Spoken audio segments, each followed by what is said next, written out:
Olá, bem-vindos a mais um Deep Dive. Hoje é 13 de junho de 2025 e a gente está olhando para um cenário cripto bem curioso, né? Oi, curioso é uma boa palavra. Aqui assim, temos dados de mercado, notícias de regulação pelo mundo, coisas acontecendo com institucionais, análises setoriais, mas o ponto-chave é uma tensão, sabe? Sei. Aquela história do preço corrigindo e o sentimento lá em cima. Exato. Bitcoin, Ethereum dando uma recuada nos preços, mas o índice de medo e ganância continua forte, em 71, ganância alta. Então a missão aqui é tentar entender o que está acontecendo de verdade. Pois é. Essa aparente contradição é um ótimo ponto de partida. Sugere para muitos analistas que essa correção talvez seja mais uma pausa técnica. Uma consolidação, você disse? Isso, tipo uma consolidação de ganhos recentes e não uma reversão de tendência para baixo, sabe? A convicção de longo prazo parece que continua intacta e está sendo sustentada por outros fatores importantes. E que fatores são esses? Porque tem bastante coisa acontecendo em paralelo, né? Tem sim. A gente tem novidades regulatórias importantes vindo dos Estados Unidos, especialmente sobre as stablecoins. Aquelas moedas digitais que seguem o dólar, por exemplo. Exatamente. E aqui no Brasil tem até uma proposta bem ousada, né? Sobre o país poder ter reservas em Bitcoin. Imagina só. Nossa, isso seria uma mudança e tanto. Sem dúvida. E aí no lado institucional, as coisas também não param. Olha só o alerta do Conselho de Estabilidade Financeira, o FSB. Ah, o órgão internacional que monitora o sistema financeiro. O que eles disseram? Bom, eles falaram dos riscos de integrar cripto com as finanças tradicionais. Mas o paradoxo é que só o fato deles estarem se preocupando com isso... Já valida a importância das criptos, né? Tipo, ok, isso aqui é grande o suficiente para a gente se preocupar. Exatamente. Mostra que deixou de ser um nicho isolado. E, ao mesmo tempo, vemos a Tether, que emite stablecoin, comprando participação numa mineradora de ouro. Interessante essa ponte com o ouro. E gigantes como JP Morgan testando liquidações cross-chain, usando o blockchain para liquidar diferentes tipos de ativos.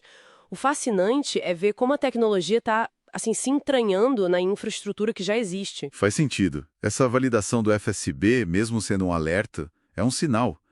E enquanto esses pilares, digamos, institucionais e regulatórios se ajeitam, é curioso ver que nem todo o mercado cripto está parado esperando, né? Não mesmo. Tem setores com vida própria. O mercado de NFTs, por exemplo, deu um salto de volume bem notável nas últimas 24 horas. Salto quanto? Olha, algo entre 10% e 41% de aumento no geral. Mas se a gente olha especificamente para NFTs na rede Ethereum, o pulo foi de mais de 118%. Uau! 118%? Pois é, e muito disso parece ligado a projetos específicos, games como o Guild of Guardians, que está ganhando bastante tração. Mostra que tem nichos ali com dinâmicas bem particulares, sabe? Impressionante! E não são só os NFTs, né? Parece que os tokens de inteligência artificial também estão mostrando uma força diferente. Sim, esse é outro ponto que chama muito a atenção. Enquanto o mercado geral caiu um pouquinho, o setor de tokens de IA cresceu ligeiramente, coisa de 0,14%. Pode parecer pouco, mas no contexto de queda é relevante. Exato. E alguns tokens específicos, tipo IOZ, PAEL, tiveram altas bem expressivas, mais de 20%, mais de 10%. A leitura é que eles estão pegando carona na narrativa super forte da IA que está dominando tudo, né? Ah, claro, a IA está em toda a parte. Então, eles funcionam quase como um jeito de investir nessa mega tendência, mas dentro do mundo cripto. E isso acaba dissociando um pouco eles das flutuações do Bitcoin, do Ethereum. Entendi. Então, se a gente junta as peças, o quadro que surge é mais complexo do que só olhar o preço do Bitcoin caindo um pouco, né? Bem mais complexo. Parece um mercado que está amadurecendo, talvez. Com os ativos grandes fazendo movimentos mais técnicos de curto prazo, mas com setores específicos como NFTs e IA mostrando força própria. Impulsionados por fundamentos próprios, né? E por essas narrativas fortes, né? Isso.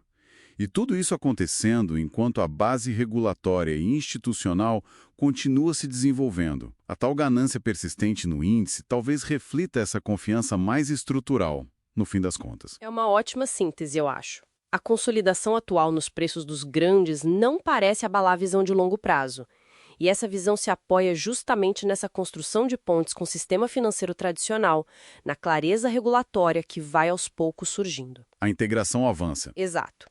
E narrativas setoriais fortes, como a da IA, conseguem ter vida própria independente do humor geral do mercado num dia específico. Isso deixa a gente com uma reflexão final interessante para quem nos acompanha. Manda lá. Pensando naquela proposta no Brasil de usar Bitcoin como reserva, e no movimento da Tether indo para o ouro, como será que esses passos podem, aos pouquinhos, começar a redefinir o que a gente entende por reserva de valor?